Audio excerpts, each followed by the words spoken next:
¿Cuál es nuestra historia? ¿Cuál es nuestro pasado? ¿Cuál es el derecho que tenemos a ser miembros de esta sociedad? No estamos aquí para amenazar o para implorar. Estamos aquí para participar. No pueden cerrar sus ojos ni sus oídos. No más. Estamos aquí. La mayoría de las personas pensaba que todos los españoles, mexicanos e indígenas no tenían derecho a heredar la libertad como nosotros. Mi padre pensaba que los Estados Unidos eran como un paraíso. Había trabajo para todos. Había miles de personas intentando cruzar. La parte más difícil fue cuando dejé a mi madre. No sabía si la volvería a ver otra vez. Aquí tenemos a un hombre que ha derramado su sangre y aún así no puede conseguir algo de comer. ¿Imprudente? Sí. ¿Peligroso? Extremadamente. ¿Valió la pena? Claro que sí. El primer lenguaje europeo que se habló en los Estados Unidos fue español. La inmigración significa que todo se convierte en parte de tu identidad. ¡Yo no puedo creerlo! Es crucial que sepamos quiénes somos, de dónde venimos y cómo ha sido todo. Estoy muy orgulloso de ser su alcalde. Yo, Sonia Sotomayor. Hay mucho en juego para todos los americanos, según las condiciones en que viven los latinos en Estados Unidos. Latinoamericanos.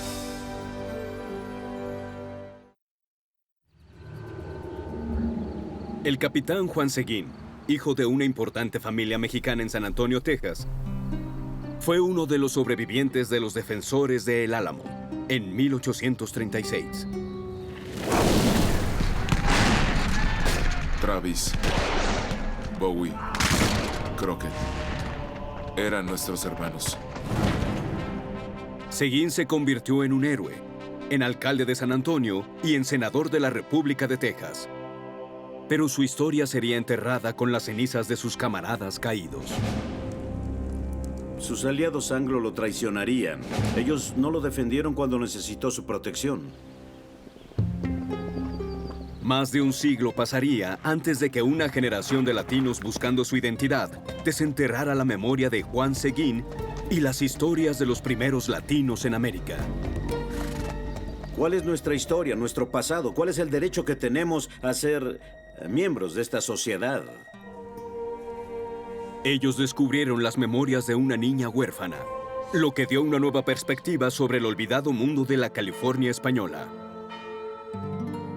Revelaron la historia de Mariano Vallejo, el hombre más poderoso de la California mexicana. Vallejo recibió a los colonos americanos solo para convertirse en su prisionero. Reivindicaron la leyenda de las gorras blancas de Nuevo México que cabalgaban en la oscuridad y cubiertos de capas blancas, quitaban cercas y quemaban ranchos para protestar por la toma de sus tierras. Descubrimos que era un hecho, que hubo una resistencia. E incluso hubo resistencia armada. Estamos intentando construir una historia que no ha sido escrita.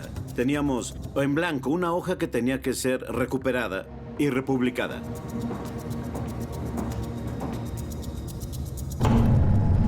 Latinoamericanos.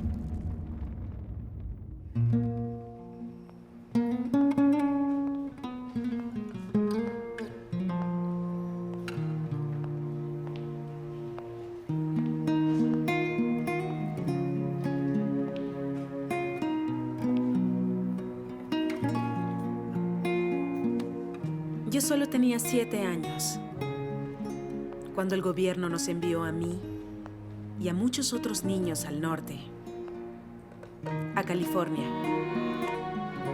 Apolinaria Lorenzana estaba entre los 21 niños huérfanos enviados por el gobierno colonial español de México para poblar los lugares más lejanos de su imperio americano. Cuando llegamos a la ciudad de Monterrey, el gobierno nos repartió como perritos entre los habitantes del lugar. Cuando Apolinaria se estableció en Monterrey, los españoles habían dominado el Nuevo Mundo por más de 3 siglos. Muchas personas tienen la visión popular de los latinos como personas que llegaron apenas ayer. Pero cuando piensas en el primer asentamiento europeo y en lo que se convertiría Estados Unidos, San Agustín, en 1565, que fue antes que Jamestown en 1607. El primer lenguaje europeo que se habló en lo que serían los Estados Unidos. Fue español.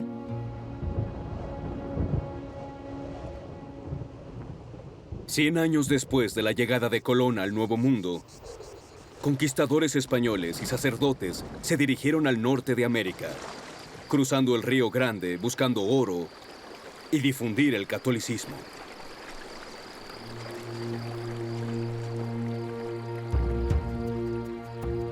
En 1610 se establecieron en Santa Fe, Nuevo México, terminando brutalmente con la revuelta de los indios del pueblo. Los británicos y holandeses se establecieron en la costa del Atlántico en Plymouth y New Amsterdam. Los franceses llegaron a la boca del río Mississippi en 1682, mientras los rusos se dirigieron al sur desde Alaska hasta llegar a California. España estaba muy consciente de los otros imperios que estaban llegando a lo que ahora es Norteamérica y querían proteger su frontera norte. Así que tuvieron que enviar a personas al norte para construir una civilización española en estos lugares que habían sido parte del Imperio Español en un mapa, pero que en realidad no había una posición verdadera de la tierra. ¿Quién iba a poblar esos territorios lejanos en Arizona, en Texas y en California? Eran los misioneros, los franciscanos, los jesuitas, eran los dominicos. Todos salieron a fundar pueblos y asentamientos y establecer misiones. En 1808, Apolinaria Lorenzana, siendo adolescente, fue traída a la Misión San Diego, la primera misión fundada por sacerdotes españoles mientras se movían al norte de California. Ya cuando era mujercita, yo sola aprendí a escribir. Valiéndome de mis libros, imitaba las letras en cualquier papel que lograba conseguir. Cajetillas de cigarrillos vacíos. Con el fin de su vida cercano y casi ciega, Cualquier papel. Apolinaria compartió sus memorias con Thomas Savage, un historiador americano, donde recordaba el floreciente mundo de las misiones españolas en California. Sembrábamos trigo, maíz. Construido por el Camino Real de San Diego a Sonoma, a 3 días de cabalgata, un lugar del otro, las 21 misiones de España fueron el lugar de origen de las ciudades costeras de California. Todas estas personas que vivían en los pueblos de California, Santa Cruz, San Francisco, todos eran pueblos misioneros. En los 1800, las misiones eran la pieza central de la vida colonial española. Una misión son muchas cosas. Es una comunidad religiosa donde esperan cristianizar a las personas nativas, llevarlos al sistema para hacerlos españoles y buenos ciudadanos. Es una iniciativa donde los indios son traídos para trabajar en los campos, para trabajar la herrería, para tejer. Uno piensa en las misiones y se cree que hay un padre y este padre tiene el poder de emplear el trabajo de los nativos americanos, de educar. Pero en realidad, los padres, particularmente en California, se apoyaban de las mujeres locales. Había personas como Apolinaria Lorenzana. Los padres confiaban en ella para llenar barcos, para conseguir las provisiones para las misiones. Ella supervisaba a las costureras indias. Supervisaba la comida. Yo misma me mantenía con el trabajo de mis manos. Yo bordaba bandas, chalecos. Yo cuidaba de la ropa de la iglesia. No solo de hacerla, sino de lavarla. Para eso tenía indias lavanderas. Los indios que no cumplían con sus obligaciones eran castigados. Para entender la posición de los indios en el sistema de las misiones, tenemos que entender la increíble pérdida de vidas que las comunidades indias de California habían pasado. Cuando los españoles llegaron y trajeron afecciones, esas poblaciones tuvieron un enorme declive demográfico que los dejó muy vulnerables. Las misiones ofrecían la oportunidad a las comunidades de indios de tener pan en la mesa. Algunos indios adoptaron el catolicismo y la promesa de la salvación. Pero sabemos que muchos indios se rebelaron frecuentemente. Los castigos eran encerrarlos en el calabozo o en el cepo, dependiendo la ofensa. Si la ofensa era más grave, les daban azotes. ¿Azotes? Sí. Raras veces eran más de 25.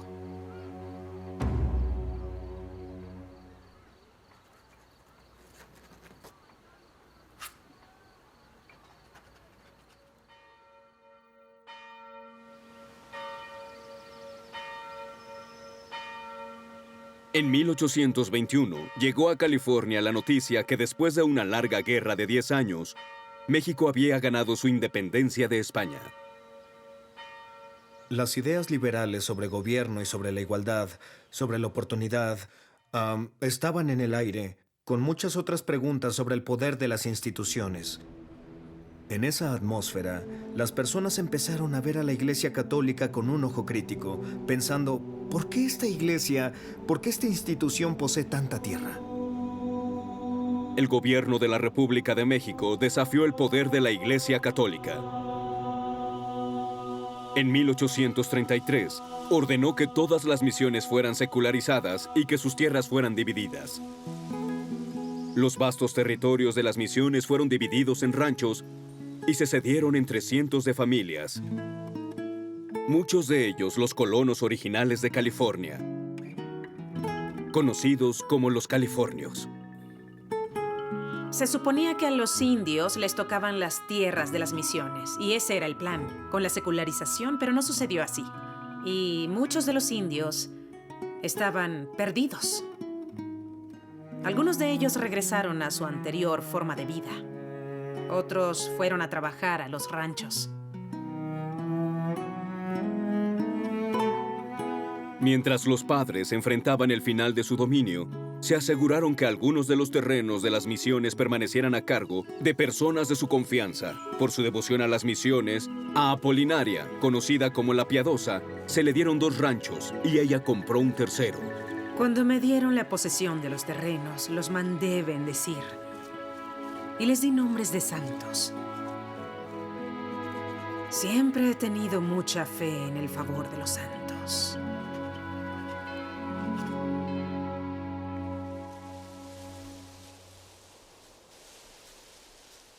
A principios de los 1800, los americanos se empezaron a mover al oeste, motivados por la creencia de un derecho divino de expandirse por todo el continente. Esta visión de conquista estaba atada a visiones de libertad y democracia.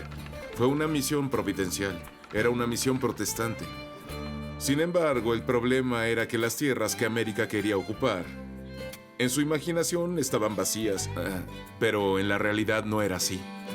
Estaban pobladas por personas indígenas de una u otra denominación, y en varias partes del país estaban llenas de los españoles y sus descendientes. Obligando a la población nativa a irse al oeste, los Estados Unidos ahora se expandían de Illinois a la frontera del sur por Luisiana, hasta la frontera con México. Los primeros colonos anglos que cruzaron la frontera se adentraron en el estado mexicano de Texas, en 1821, invitados por el gobierno de México. México necesita poblar el área, así que acuerdan que cualquiera puede llegar a México a establecerse mientras sean católicos y prometan su alianza con México. Los comanches y los apaches básicamente tenían el control, así que en realidad hubo muchos asentamientos españoles que fueron abandonados, en particular cuando los comanches se volvieron más poderosos. Así que el gobierno mexicano quería crear estas zonas de defensa con los colonos angloamericanos. 300 familias, la mayoría del sur de América, fueron lideradas a Texas por Stephen Austin, un empresario joven originario de Virginia. Hombres como Stephen Austin estaban interesados en transformar a Texas de lo que creían que era una zona virgen en el siguiente gran sembradío de algodón de los Estados Unidos. Pero entendían que tenían que trabajar con las autoridades mexicanas, que tenían que trabajar con la ley mexicana, que tenían que trabajar con aliados tejanos para desarrollar Texas. Muchos de los colonos de Texas en ese momento provenían del sur del continente. Imaginaban que al menos una parte de Texas era una sociedad que tenía esclavos. Nunca dejaron esos sentimientos de superioridad especial que es inherente de la raza anglosajona. Una vez que tuvieron una masa crítica, ellos no estaban listos necesariamente para aceptar al gobierno mexicano y empezaron a estar en desacuerdo con las demandas que los mexicanos les solicitaban para poder ser aceptados en la sociedad tejana. Mexicanos, tejanos y americanos estaban bajo el mando de la Ciudad de México a 900 millas de distancia. Prominente entre ellos era Juan Seguín, un tejano de tercera generación, quien su familia puso sus raíces en San Antonio desde los primeros asentamientos en 1712. Juan Seguín, desde principios de 1830, había comenzado a identificarse a él mismo como algo más que un mexicano. Era un tejano. Era un miembro de una república independiente. Tenía una identidad en conflicto. Él se empezó a llamar a sí mismo como John Seguín. El padre de Seguín, Erasmo, el director de correos, había conducido personalmente a Stephen Austin por la frontera de Texas en 1821.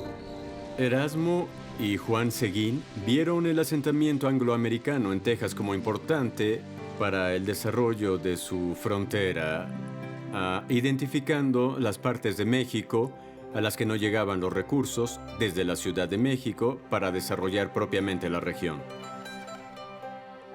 Los tejanos sentían que un gobierno que dejara las decisiones en sus propias manos era vital para el progreso de Texas, y los angloamericanos, que habían crecido en la tradición de fuertes derechos personales, que también querían un gobierno local fuerte.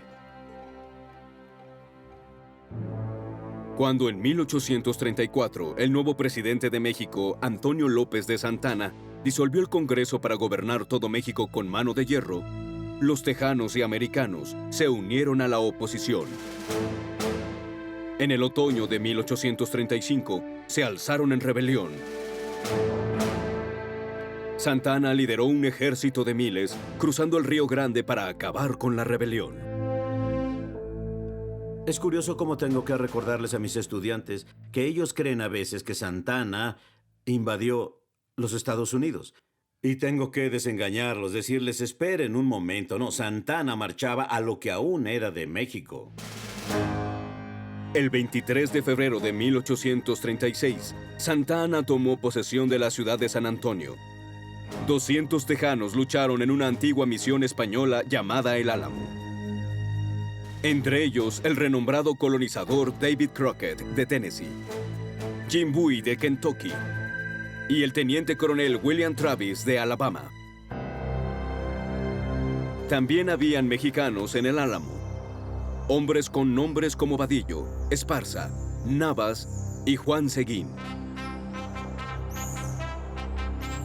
Santana sitió El Álamo el 25 de febrero. Seguín fue enviado a cruzar las líneas enemigas para ir por refuerzos.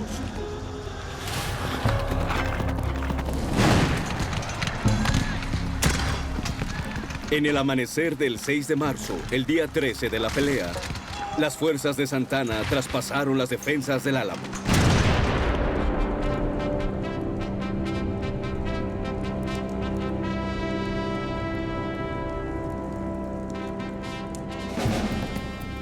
Ese día más tarde, Juan Seguín regresó al Álamo.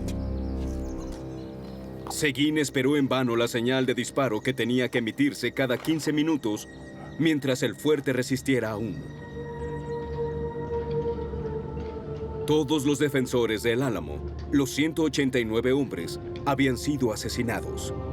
Seguín era el único que quedaba para enterrar sus cenizas. Travis, Bowie, Crockett, eran nuestros hermanos. Su valor los pone en el rango de mis héroes. Al grito de "Recuerden el Álamo", Seguín reclutó una compañía de tejanos y se unió al ejército de la República de Texas del general Sam Houston en la batalla de San Jacinto. El ejército mexicano fue tomado por sorpresa. La batalla decisiva de la Revolución de Texas duró en total 18 minutos. Santa Anna se rindió entregando Texas al ejército de la República de Texas bajo el mando de Houston. Juan Seguín fue nombrado comandante militar del oeste de Texas, elegido senador de la nueva república y más tarde alcalde de San Antonio. Pero el sobreviviente del Álamo pronto se encontraría dividido entre su alianza con la República de Texas y su lealtad a su propia gente. Tienes una afluencia de nuevos angloamericanos y lo que recuerdan es a sus compatriotas siendo asesinados por Santa Anna. Así que las represalias fueron tomadas contra todos los mexicanos, incluyendo a los que pelearon del lado de los colonos angloamericanos. Las personas eran asesinadas al azar, solo por ser mexicanas. Ellos eran obligados a dejar sus tierras por ocupantes que trataban de reclamarlas. Así era. Estaban tomando ganado, estaban llevándose caballos. Era un tiempo difícil. Día y noche, mis compatriotas me buscaban para protegerlos. Podía dejarlos sin defensa, expuestos a los asaltos de extranjeros que los trataban peor que salvajes. Esos eran los terratenientes, eran miembros de la élite que venían con Juan Seguín para pedirle protección contra las agresiones de estas personas. Juan Seguín no tenía poder contra eso. Él intenta mantener la ley y estas brigadas, si se les puede llamar así, se rehúsan a seguir la ley. De hecho, lo han amenazado personalmente.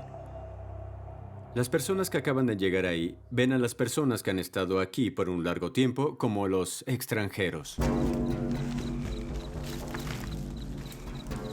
Una conspiración se organizó para arruinarme.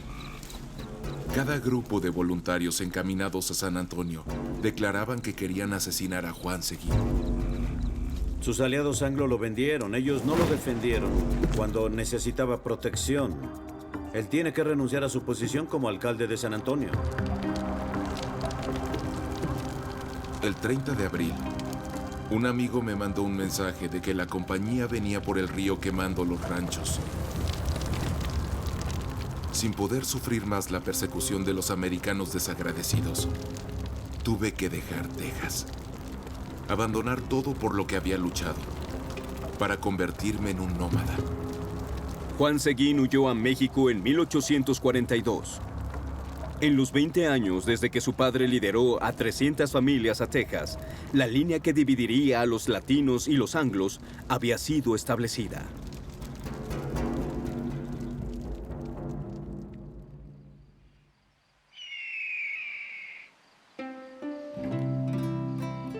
En la provincia mexicana de California, la secularización de las misiones habían transformado el paisaje. La vasta tierra de las misiones ahora pertenecían a unos cientos de familias de californianos. Y al igual que los tejanos, en los siguientes años, los californios tendrían que luchar por mantener sus tierras. Para Mariano Guadalupe Vallejo, un ranchero en Sonoma, esa lucha duraría toda la vida. Mariano Vallejo es una de las figuras más interesantes en el siglo XIX en California. Él creció en Monterrey y era un miembro muy conocido en la sociedad de Monterrey. Era como un varón muy interesado en la cultura europea, a quien le gustaban las cosas finas de la vida, que disfrutaba su vino y tenía viñedos. Y como otras familias de la región, estaba muy interesado en modernizar California. Hijo de un oficial militar español, Mariano Vallejo presidió un vasto imperio. A su rancho, Petaluma, se le concedieron más tierras cuando las misiones fueron divididas. Tenía un total de 75,000 acres que incluían 10,000 cabezas de ganado, 4,000 caballos y la estructura de adobe más grande construida en California. La tierra en verdad era muy importante para la identidad de California. El acceso a la tierra significaba acceso al honor, a la dignidad. Significaba ser capaz de poder mostrar riqueza.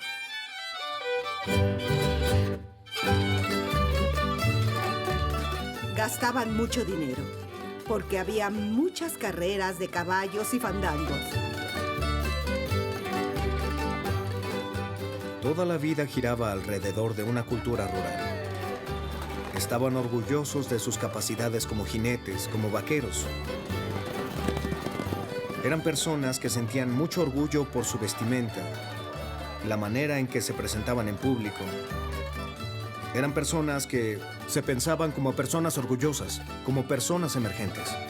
Personas como Pío Pico, el gobernador de California, los Ramírez de Santa Bárbara, los Sepúlvedas y los Lugos de Los Ángeles.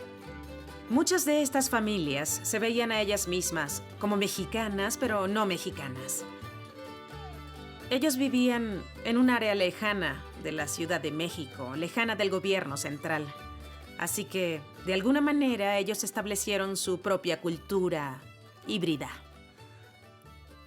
La mayoría de los españoles que llegaron a la región eran ellos mismos mestizos o mulatos de México. Así que el grupo de aquí ya estaba mezclado desde el principio y luego se mezcló con la población local. Así que nunca fue una población europea realmente pura. La élite con las tierras insistía en ser vista como europea o española. Ciertamente ellos se veían a sí mismos como diferentes de los indios cristianizados o los nativos, que eran sus sirvientes. La esposa de Vallejo, Francisca Benicia, diría: Cada uno de mis hijos tienen una sirvienta personal. Yo tengo 2 para mis necesidades personales. 6 o 7 en la cocina y 5 o 6 siempre están lavando ropa. Los sirvientes de los Vallejo estaban entre los 10,000 indios de las misiones que ahora debían trabajar con unas cuantas de las familias de californios. Estas familias clave eran las poderosas, las que tenían el control de la economía y la política de la región. Lo que llegara a suceder con esas élites ayudaría a dictar lo que pasaría con la propiedad. Ayudaba a definir cómo los mexicanos y otros iban a ser tratados desde ese momento en adelante. Al alba del 14 de junio de 1846, Mariano Guadalupe Vallejo, ahora el comandante militar de California y un general del ejército mexicano, fue despertado por una pandilla armada en su casa en la plaza de Sonoma. Hice que trajeran mi uniforme. Me vestí rápidamente y luego ordené que abrieran las puertas. En su pórtico, Vallejo se encontró con un grupo de americanos que nunca había visto antes. Tengo años aquí en Sonoma, California. Es más la minera que ven allá. Les pregunté cuál era el problema y quién era el líder de su grupo. Quería saber a qué feliz circunstancia le debía la visita de tantos individuos. Mariano Vallejo había sido por mucho tiempo el más hospitalario de los californios, una persona que había recibido a los americanos que visitaban la región, que querían establecerse en la región. Los americanos habían llegado a California desde los 1830. La mayoría eran comerciantes de Boston, que llegaron en barco buscando comprar pieles para la industria del calzado en Nueva Inglaterra. Se integraron a familias de californios en el estilo de vida de californios, se convirtieron en rancheros, estaban aprendiendo español, se casaban con mujeres de California, californianas. Muchos de ellos adoptaron el catolicismo. Ellos asimilaron la sociedad californiana y con este ambiente, pues, Vallejo tenía razones para ser bastante optimista sobre la capacidad de los americanos y los californianos de trabajar juntos. Pero estos no eran marineros bostonianos.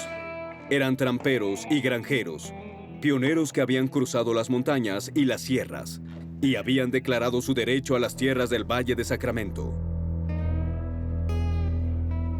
organizados por el capitán estadounidense John C. Fremont, se hacían llamar la Revolución de la Bandera del Oso. Ellos fueron para arrestar a Vallejo y declarar a California una república independiente. Vallejo había pensado por mucho tiempo que México se interponía en el progreso de California e incluso se creía que estaba a favor de que fuera anexado a los Estados Unidos. Pero cuando firmó los artículos de su rendición, él temió por su vida y la seguridad de su familia. Pensé por un momento que con algún sacrificio podría deshacerme de los invitados poco deseados. Pero una vez bajo la influencia del alcohol, olvidaron el objetivo central de su misión y empezaron a gritar: ¡saqueo! ¡Saqueo! La hermana de Vallejo, Rosalía, lo vio todo desde su casa del otro lado de la plaza. Vi al general Vallejo con su uniforme del ejército mexicano cuando lo llevaban prisionero unos rufianes. Esos hombres despreciables me llenaron de tanto odio contra su raza que jamás quise aprender su idioma.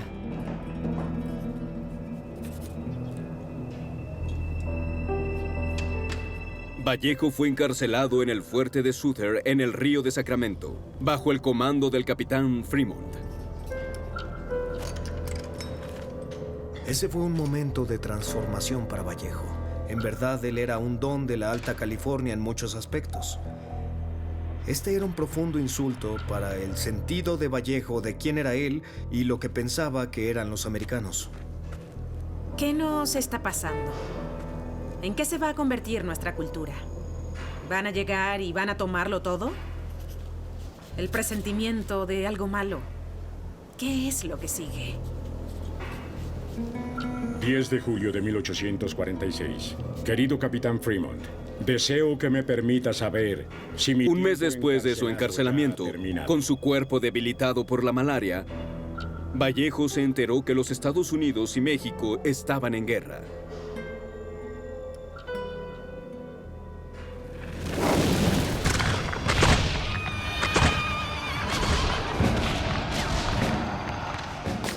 La guerra había comenzado en abril de 1846 por la disputa del territorio de la frontera entre México y Texas, ahora un estado de la Unión Americana. Pero el motivo del conflicto era la determinación del recién electo presidente James Polk de llevar la frontera americana hasta la costa del Pacífico. Los americanos ya estaban pensando en el futuro y consideraban el comercio con Asia, así que tenían esta creencia de que necesitaban expandirse, seguir ampliando la frontera del oeste. Al principio, Polk había ofrecido comprar Nuevo México y California por $25 millones. Pero con la marcha del ejército estadounidense hacia el oeste, fácilmente tomó Nuevo México, seguido de California. En Los Ángeles y en San Diego, los californios pusieron resistencia. En el norte, Monterrey cayó sin que un solo disparo fuera necesario. La guerra México-americana duró casi 2 años.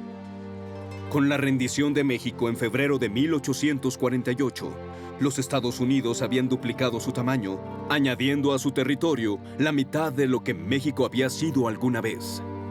La enorme riqueza que llegó a los Estados Unidos. La plata que provenía de Nevada.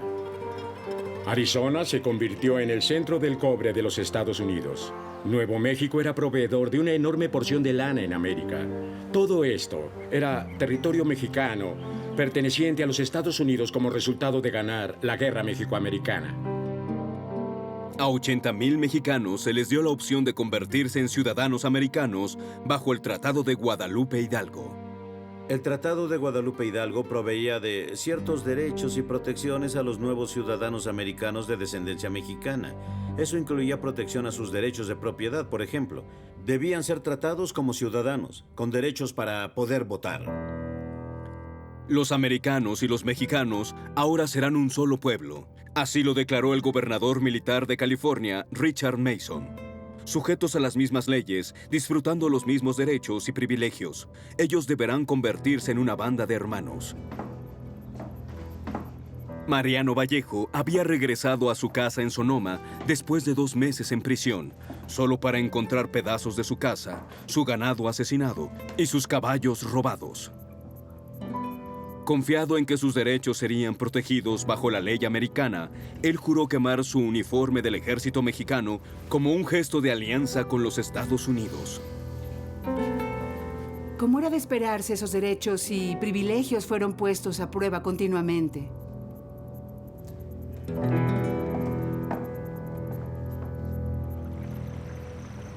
En enero de 1848, un descubrimiento por casualidad en un canal de agua cerca de Sacramento pondría a prueba la confianza de Vallejo en el futuro, mientras la fiebre del oro transformaría a California para siempre. California, por Dios, California. El descubrimiento del oro básicamente abrumó a las viejas familias mexicanas del norte de California. Estaban abrumadas inmediatamente.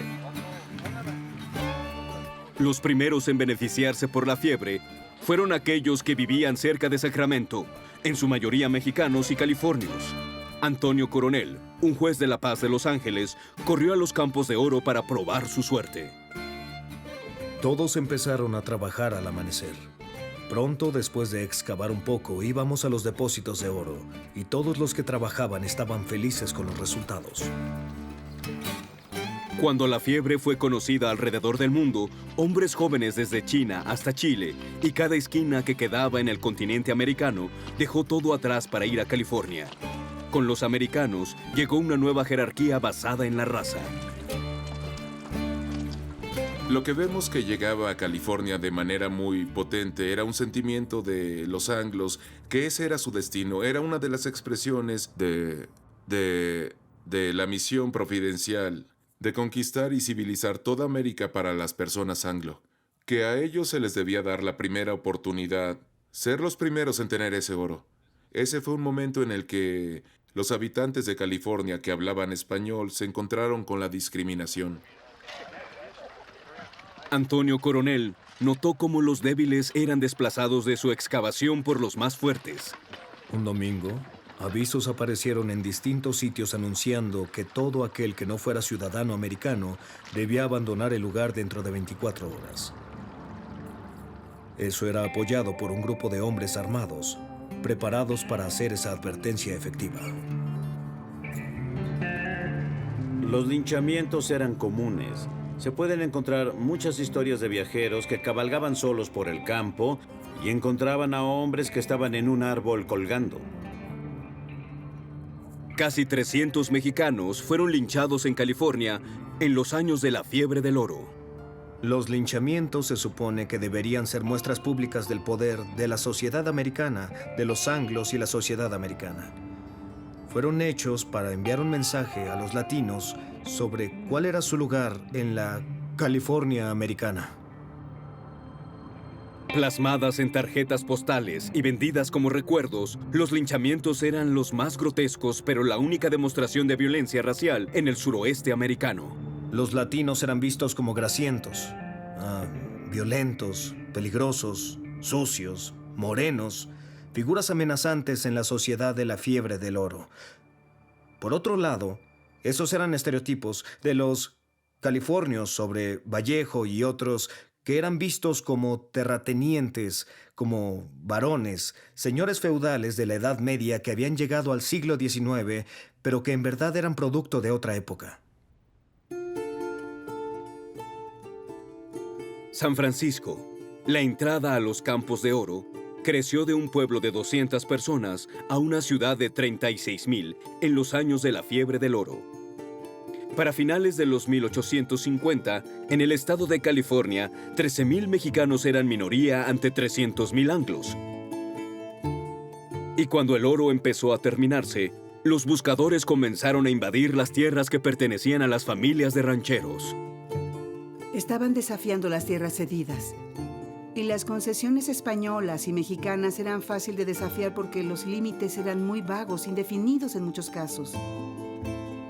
Si observamos los planos antiguos, podríamos ver que hay 30 ligas en esa dirección atravesando el arroyo por el árbol de roble con una hacha a la mitad. Mientras que si se compara el sistema de división del noroeste, todo está bien definido, todo está muy bien medido, así que había personas con esta perspectiva de división de cómo la tierra podía ser reclamada con estos trazos. Los mexicanos que vivían en el territorio eran los que se habían convertido en americanos por la conquista. Creían en el sistema americano. Y ellos primero recurrieron a las cortes. Los casos en las cortes frecuentemente se llevaban un largo tiempo en la decisión. Y en el proceso, los dueños de la tierra, los dueños mexicanos, tenían que pagar los abogados, tenían que pagarle los costos de la corte, tenían que pagarle a traductores porque ellos no hablaban el idioma inglés, tenían que pagar impuestos, así que, aún en las mejores circunstancias, cuando las cortes fallaban a su favor, tenían que vender su tierra de igual manera para poder pagar todos esos gastos.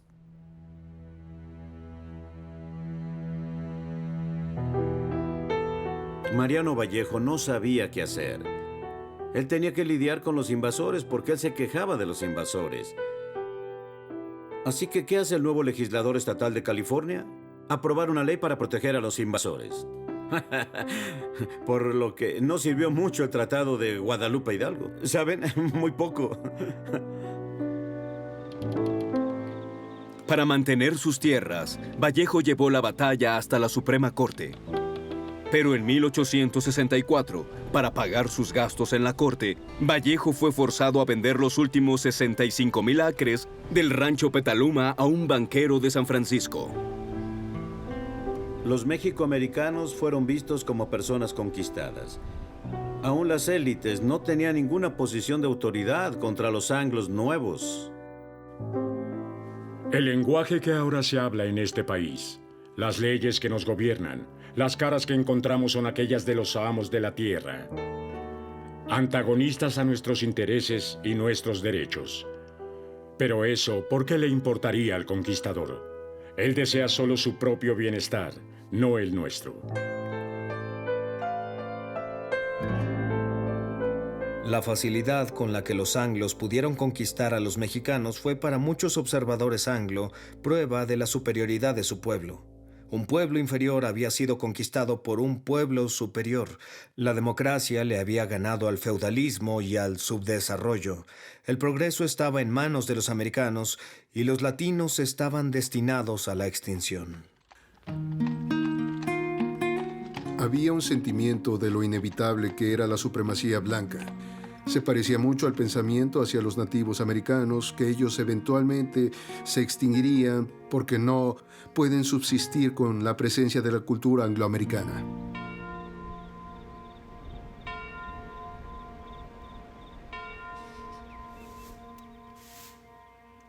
San Diego estaba muy pobre, porque no había quien sembrara o hiciera algo. Yo estaba muy triste por la toma del país a manos de los americanos. Estaba furiosa por lo de los americanos.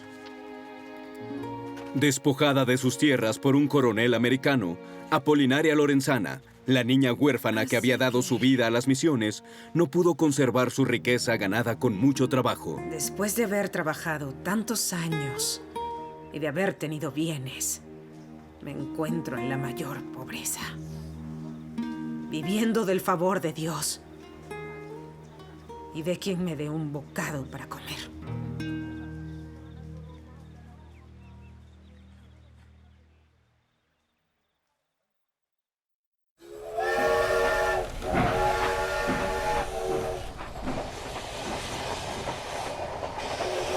En 1878, la vía férrea de Atchison-Topeka y Santa Fe cruzaban los valles americanos hasta el territorio estadounidense de Nuevo México.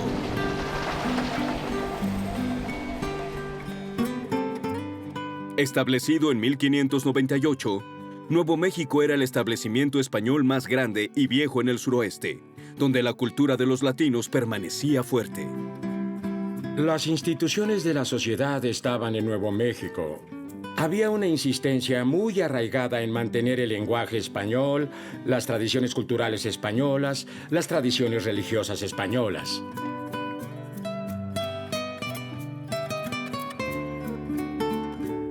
En los 30 años desde el final de la Guerra México-Americana, La élite hispana en Nuevo México había preservado mucho de su poder económico y político, aun cuando los californios y tejanos habían sido abrumados por la expansión americana. Nuevo México es, de alguna manera, libre de la violencia de Texas y de California, porque era un desierto. Básicamente no había nada que estos nuevos colonos, estos americanos recién llegados quisieran. Había mucho más mexicoamericanos en Nuevo México de los que habían en California o en Texas al final de la Guerra México-Americana. Estas comunidades eran más grandes, establecidas, habían estado ahí más tiempo. Eso en verdad hizo una diferencia. Había familias que eran dueñas de la tierra, que enviaban a sus hijos a la escuela, a Harvard, a San Luis, en el Medio Oeste, y que regresaban siendo letrados en inglés y letrados en español, que tomaron su lugar y tuvieron posiciones de liderazgo. Miguel Antonio Otero, un hispano rico, había estudiado leyes en la Universidad de San Luis. Fue elegido delegado en el Congreso de Estados Unidos. Otero fue la clave para llevar el ferrocarril al norte de Nuevo México. Para Otero y las élites de Nuevo México, el ferrocarril traería progreso económico, conectando el territorio a Kansas y Chicago. Pero para muchos nuevo-mexicanos era una amenaza. En otros lugares, solo la burguesía tenía tierras. Pero en Nuevo México, las tierras, que no eran propiedad de alguien, eran usadas por la comunidad y estaban abiertas. Había posibilidad que las usara quien fuera. Con el ferrocarril llegaron rancheros y ganaderos anglos, y con ellos vino el alambre de púas que dividía la tierra comunitaria de los nuevo mexicanos. Hay un dicho en español: con el alambre vino el hambre. Con el alambre de púas vino el hambre, porque las tierras que habían sido usadas para alimentar a los animales y para cosechar habían sido cerradas. Las personas se dieron cuenta que estaban perdiendo sus tierras y lucharon por ellas. 3 hermanos, Pablo, Nicanor y Juan José Herrera, organizaron un movimiento de resistencia para proteger la mitad de 1 millón de acres de tierra de la invasión de los rancheros ganaderos. Usaban capuchas para proteger su identidad y se hicieron llamar los Gorras Blancas. Las gorras blancas puede que hayan sido hasta 11,000. Ellos no dudaron en manejar los asuntos con sus propias manos para defender sus derechos con una pistola. Cabalgando a la luz de la luna, arrancaron vías, quemaron puentes de ferrocarril y graneros, cortaron millas de alambre de púas. Mi bisabuelo tuvo que dejar la comunidad de su hogar y mudarse a Las Vegas por el camino hacia Santa Fe, porque sus tierras habían sido expropiadas por los ocupantes angloamericanos. Y aunque no hay historias en su familia que dijeran que se habían resistido a ello, lo más probable es que hayan sido parte de los que cortaban los alambres y quemaban los graneros.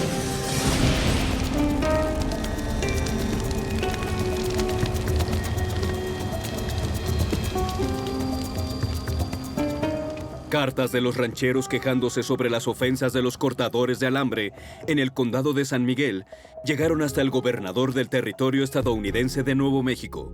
Los crímenes que se están cometiendo y la comunidad en general tiene poca o ninguna protección, escribió el secretario del condado Miguel Antonio Otero, hijo del hombre que había llevado el ferrocarril a Nuevo México. Pero otros culparon a la avaricia de los invasores por la violencia. Cuando en noviembre de 1889, los hermanos Herrera y 44 más cortadores de alambre fueron arrestados. Y el periódico local escribió: será un tema muy difícil encontrar un jurado que pueda ser persuadido para castigar a sus compatriotas por actos que, aunque sean ilegales, ellos en su corazón creen que es lo correcto. Los cargos contra los Gorras Blancas fueron desestimados. Se desintegraron en 1891. Y se dejaron de poner cercas en el condado de San Miguel. Pero en unas cuantas décadas, solo muy pocos de los miles de acres quedaban de la mitad de millones de acres que habían sido cedidos. Cada familia en Nuevo México tiene una historia acerca de... solíamos tener mucha tierra.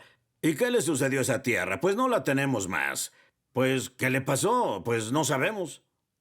De alguna forma se perdió. Las gorras blancas no pudieron proteger las tierras de los nuevos mexicanos, pero hicieron historia de una manera diferente, ayudando a establecer un precedente de la resistencia latina a la injusticia.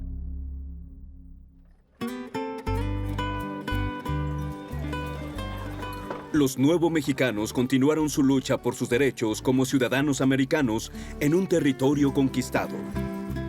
El secretario del condado, Miguel Antonio Otero, fue nombrado gobernador por el presidente William McKinley y ejerció durante 2 periodos. El líder de las gorras blancas, Juan José Herrera, cambió su capa blanca por un traje y fue elegido como juez de sucesiones del condado de San Miguel. Nuevo México es único en el suroeste de los Estados Unidos en tener una participación política sustancial de parte de las personas hispanas. Para el siglo XX, las personas de ascendencia mexicana continuaron siendo una mayoría numérica en Nuevo México. Por ser la mayoría, ellos tenían una experiencia muy diferente que los demás, los tejanos y los californios.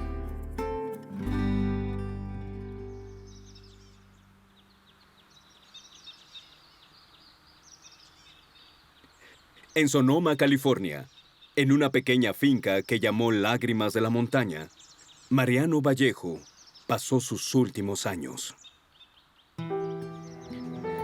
Despojado de su influencia y fortuna, él ganaba un modesto ingreso vendiendo agua de una reserva detrás de su casa. Vallejo murió en 1890, después de completar una historia de 5 volúmenes que mantendría el legado de los californios y su propio lugar como uno de los padres fundadores de California.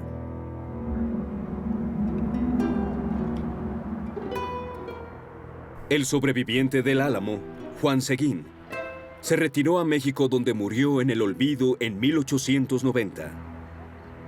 Años después, sus restos fueron llevados a Texas y enterrados con honores. En sus memorias, Seguín se llamó a sí mismo un extranjero en su propia tierra y habló por decenas de miles de latinos que ahora eran ciudadanos de segunda clase en una tierra que alguna vez les había pertenecido. En el siguiente Latinoamericanos, comienza con la guerra. Todos sus hermanos y hermanas fueron asesinados. Forzado a realizar un viaje lleno de peligros. Ella decía, no nos vamos a morir. Y terminando con esperanza. Tenía 25 años y él era el rey. La travesía de una familia de la Revolución Mexicana al sueño americano. En el próximo Latinoamericanos.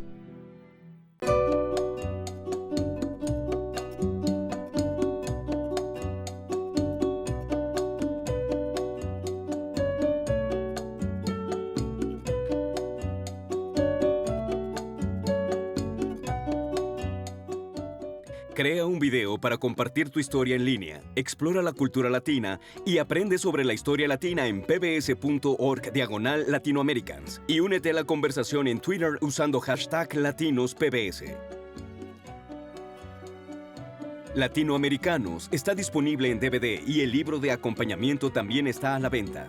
Para ordenar visita shoppbs.org o llama al 1-800-PLAY-PBS. Esta serie también está disponible para descarga en iTunes.